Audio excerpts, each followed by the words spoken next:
حضرت جبرائیل حضرت کے پاس آئے اور رات کے وقت انہیں ایک جانور پر سوار کیا جس کا نام براق تھا۔ وہ انتہائی تیز رفتاری کے ساتھ آپ کو مسجد حرام سے بیت المقدس تک لے گیا۔ یہ سفر معراج کا پہلا مرحلہ تھا جسے اسرا کہا جاتا ہے۔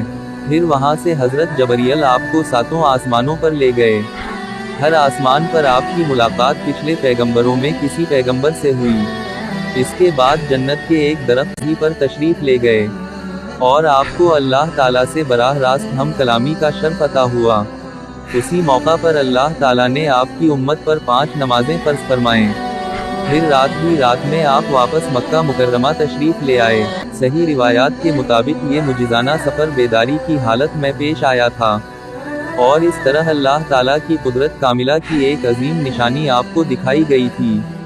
یہ کہنا بالکل غلط ہے کہ یہ واقعہ بیداری کے بجائے خواب میں دکھایا گیا، کیونکہ یہ بات صحیح احادیث کے تو خلاف ہے ہی۔ قرآن کریم کا اسلوب واضح طور پر یہ بتا رہا ہے کہ یہ غیر معمولی واقعہ تھا جسے اللہ تعالیٰ نے اپنی ایک نشانی قرار دیا ہے۔ اگر یہ صرف ایک خواب کا واقعہ ہوتا تو یہ کوئی غیر معمولی بات نہیں تھی۔ انسان خواب میں بہت کچھ دیکھتا رہتا ہے، پھر اسے اپنی ایک نشانی قرار دینے کے کوئی معنی نہیں تھے۔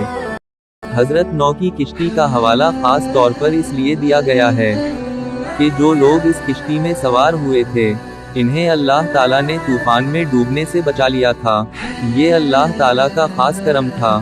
اسے یاد دلا کر فرمایا جا رہا ہے کہ اس نعمت کا شکر یہ ہے کہ ان لوگوں کی اولاد اللہ تعالیٰ کے سوا کسی اور کو اپنا معبود نہ بنائیں۔ جب بنو اسرائیل کی نافرمانیاں حد سے بڑھ گئی تھیں تو بابل کے بادشاہ بخت نصر نے ان پر حملہ کر کے ان کا قتل عام کیا تھا، اور جو زندہ رہ گئے تھے انہیں گرفتار کر کے فلسطین سے بابل لے گیا تھا، جہاں مدت دراز تک وہ اس کی غلامی میں جلا وطنی کی زندگی بسر کرتے رہے۔ تقریباً 70 سال تک بخت نصر کی غلامی میں رہنے کے بعد اللہ تعالیٰ نے ان پر اس طرح رحم فرمایا کہ ایران کے بادشاہ احasuerus نے بابل پر حملہ کر کے اسے فتح کر لی۔ اس موقع پر اسے ان یہودیوں کی حالت زار پر رحم آیا اور اس نے ان کو آزاد کر کے دوبارہ فلسطین میں بسا دی۔ اس طرح ان کو دوبارہ خوشحالی ملی اور ایک مدت تک وہ بڑی تعداد میں وہاں آباد رہے، مگر جب خوشحالی ملنے پر انہوں نے دوبارہ بد اعمالیوں پر کمر باندھی تو وہ دوسرا واقعہ پیش آیا جس کا ذکر اگلی آیت میں آ رہا ہے۔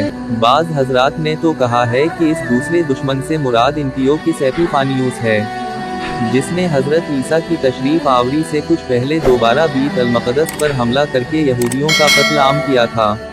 اور بعض حضرات نے کہا ہے کہ اس سے مراد حضرت عیسیٰ کے رفع آسمانی کے بعد روم کے شاہ تیتوس کا حملہ ہے۔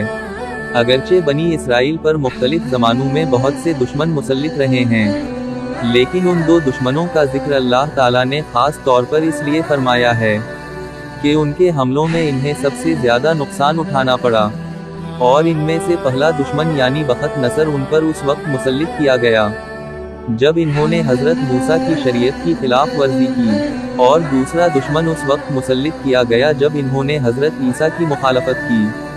اور آگے یہ فرمایا گیا ہے کہ اگر تم حضرت محمد کی مخالفت کرو گے تو تمہارے ساتھ ویسا ہی سلوک دوبارہ کیا جائے گا۔ قرآن کے خوبصورت اور ایمان افروز اردو اور ہندی ترجمہ و تفسیر کے ویڈیوز کو دیکھنے کے لیے ہمارے چینل بیوٹیفل قرآن AB کو لائک، سبسکرائب اور شیئر کیجیے۔ شکریہ۔